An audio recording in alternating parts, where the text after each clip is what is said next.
What's up everyone? Welcome back to my YouTube channel. Now, first of all, I just woke up from a little power nap. I hope you cannot see it, but this is something I usually would not do, but it was David, my boyfriend, that told me please do it. Because, you know, I was feeling super tired, and just the fact I thought like, oh my god, I have to record a YouTube video which actually requires a lot of work, focus and energy as well. I was like, no, I'm not ready for this today. So he said, go take a power nap. But for me personally, it's really hard to switch off and have like a relaxed moment during the day, because in my head it's like, no, it's daytime, you have to be super productive like every single minute of the day. But truth is that sometimes it can be counterproductive if you don't like maybe take just 20 minutes for yourself, so you can recharge your batteries a little bit and then, you know, continue the rest of your day. So that's what I did. I must say I really kind of enjoyed it actually. I feel a little bit more energized right now. I'm gonna train later today as well. But for now, let's continue this video for you guys. Today's video might be very helpful for you if you are currently having some problems in having a good mind-muscle connection in the hamstrings, or if you feel like you're really stuck in your current program, you're not really progressing, and you feel like your hamstrings area is your lacking kind of muscle group at this point. So in today's video, I am going to share 5, I would say, tips, hacks, you can name it however you want, but like 5 things that can really improve your training session, and that have also helped me in growing muscle mass in my hamstrings. I think we can all say that I am quite dominant. This means that I put on very, I would say easily, but it still requires a lot of hard work, don't get me wrong, but I grow muscle mass in my quads area faster than in my glutes or hamstrings area. So this means I just have to work a little bit harder in those 2 areas to like really see progress, and obviously put on muscle mass. So this was also for me a problem in the past when I was doing my competitions. My quads were always like too big, and I always needed to improve my hamstrings and glutes area. So and it's only through consistently hard work and consistently lifting weights that you're able to improve, that you're able to gain knowledge, to know your body better, and to also kind of understand what positions, what exercises work the best for you. Now, through the years of lifting weights for me, I've learned a lot, and I found that sometimes just the tiniest little things make the biggest difference. Let's say, for example, time under tension. This is something that a beginner doesn't really pay attention to. Like, as a beginner, you are always focused on, I want to pick the biggest weights possible. You're just to focus on numbers without being focused on execution of the exercise. And, you know, other things such as feet, hand positioning, your overall execution, range of motion, there are just a lot of factors that just can make one simple lift so much better, or on the other side so much worse if you don't implement those factors correctly. So I won't keep on talking too much. Let's go to my home gym, which is downstairs. By the way, this is an empty room. I understand it looks a little bit weird for you guys. I've got some comments on Instagram whenever I make stories here that it looks super empty, like buy yourself some furniture. No, because this is actually, it's an empty room. We don't use it. I just use it for selfies, or today for recording. So that was a little side note, but for now, let's go to the gym.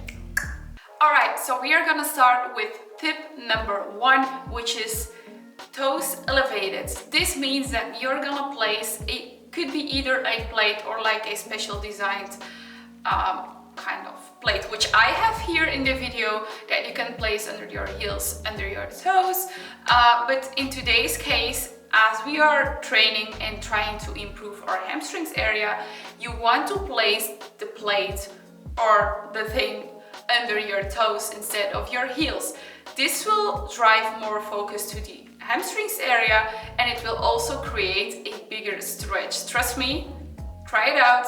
You will notice it's going to be hard to like really hit the ground with your dumbbells or barbell whenever you do this. But I personally think that it's a very great way to, improve your range of motion. And just because a Romanian deadlift and stiff leg deadlift work the hamstrings in the stretched position, you want to make sure to get as much stretch as possible, without hurting yourself, of course. So it's really important to focus on the eccentric part of the movement, and therefore this can be really beneficial for you to improve your range of motion. Now, moving on to tip number 2, which is tempo contrast. This has nothing really to do with like feet positioning whatsoever. It's actually a training method which you can implement in every training session. Actually, I use it in my upper body days, in my lower body days. I absolutely love this training method, and I feel like it has really helped me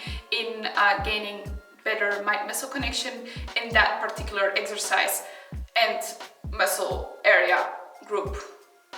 How do you call it? But if you're not familiar with tempo contrast, it basically means that you are alternating between different tempos in one particular set. So let's say, for example, you want to do some lying leg curls and you want to do a set of 12 reps in total. So how it could perhaps look like is something like this.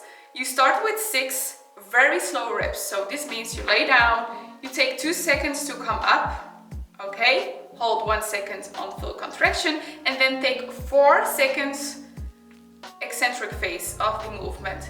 You will feel that the eccentric part of the movement is really challenging. It's really going to be hard to like really control the weight and don't let it swing, because that's something you really want to avoid. You want to be in control of that muscle you're training. So that's the really challenging part. And as soon as you have completed those 6 slow reps, you can continue with 6 fast reps. So it could look like 1, 1, 1. Okay, so there's a little bit more speed in it, and you basically just wanna rep out or just do the amount of reps that you that are prescribed for you. You will notice in the second part of your set that your muscles are already getting tired, so you will really feel the burn in the hamstrings, but that's all we want, right? So in general, the tempo contrast method is a really great tool to, first of all, improve mind-muscle connection, and then also improve muscular endurance, strength, and growth. So give it a try, and please let me know in the comments how you liked it and how it felt for you. Moving on to tip or hack number 3, which is the dead stop good morning. Now, if you haven't heard from a dead stop good morning, then you're fine. You're fine, because I think, or at least in my point of view, this is not like a very common exercise. At least I haven't seen it like a lot on social media. I believe that not a lot of people are aware or just not doing this exercise, which is a little bit sad because it's a really great one and you should definitely give it a go. I want to say that this exercise is a very identical to a regular good morning, but just, as I say in the name, dead stop. That's what it's all about. So you're holding a dead stop when the hamstrings are in the full stretch position, and that is of course when you're completely going down in the good morning movement. Now, first of all, when you start, you want to place the barbell on the traps, not the bone in your neck, because otherwise that will hurt you. Now, you want to place the barbell on your traps. Then you want to stand in a shoulder width position or slightly wider. Now that we are standing in our starting position, what you want to do is keep a slight bend in your knees and then push your hips backwards and rotate them as soon as you lower the weight until you hit the safety pins.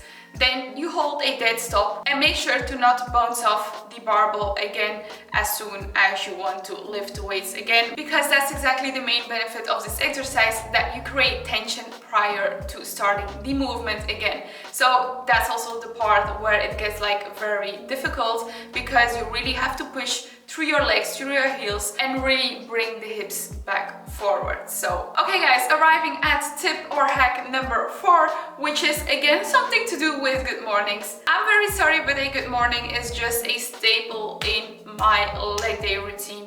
It's such a good exercise, and I highly recommend you to also implement it into your training sessions after you have watched this video, in case you didn't already. Tip number 4 is all about the seated good morning. I don't know if you have already seen or done this before, but this is actually the advanced version of the standing good morning and also the previous one, the dead stop good morning. So this is a really advanced one because it requires a lot of core strength. So what you need to do is go sit on a bench, place a barbell on your trapezius, and then push your chest to the front and bring your legs to the front as well and keep them as straight as possible. Now, what you want to do is, as I said, you want to bring your chest to the front. So it's very important to keep a very straight back during this entire movement. And my goal is to always reach the bench with my nose. This is like also aka the maximal range of motion you can create during this exercise, but in the end, range of motion is a key focus point, especially during this exercise. So it should definitely be your goal to, from now on, hit the bench with your nose. I personally feel that this exercise is so good. It really gives you a next level stretch in your hamstrings. Trust me, if you have done this exercise, I guarantee you like hamstring pain for the next 3 days. I'm not even kidding. It's crazy what this exercise does to your hamstrings. Aside from that and from the core benefits, it also really helps to strengthen the isometric position of the back arch, which is also again beneficial during your deadlifts and squats. So overall, an exercise that you should definitely give a go. Okay guys, we have now arrived at tip number 5, which is also the last one for today. And I would categorize this as a positioning slash execution kind of trick. And that is simply to lean just a little bit more forward with your torso when doing a Bulgarian split squat. I personally feel that as soon as I have implemented this in my Bulgarians, when the goal is to hit hamstrings and glutes, of course, that it has made a huge difference in how my hamstring is engaged. So I highly recommend you to implement this little trick if you haven't already. Now, let's have a look at the execution of the Bulgarian. Now, first of all, you want to place one feet on the bench, and then I want you to take a huge step forward. The reason why I say a huge step forward is because that also will drive more focus to the hamstrings instead of when you just take a small step forward, because then you will feel that more quads are engaged, and that's not what you want. So you take a huge step forward, and then what I want you to do is just keep a straight back, but also lean a little bit forward. And when going down, you want to make sure to drive your knee forward and to keep your back straight, but also, as I said, lean a little bit forward with your torso, and this should result in a great stretch of the hamstrings. Now, another side note slash tip I can give you is that I personally feel that doing Bulgarians with a barbell on my traps is easier, because when I do it with free weights, I feel like my forearms give up much faster than my legs, which makes me most of the times not being able to complete my set, because as I said, my forearms are super sore and I just can't hold the weights anymore. So therefore, I personally opt to do the Bulgarians with a barbell, because it allows me to go much, and when I say much, like much heavier than with free weights. I currently do about 75 kilos, if I'm not wrong, 65 or 75. But I think it's 75, I'm not sure. Anyhow, we have come to the end of this video, guys.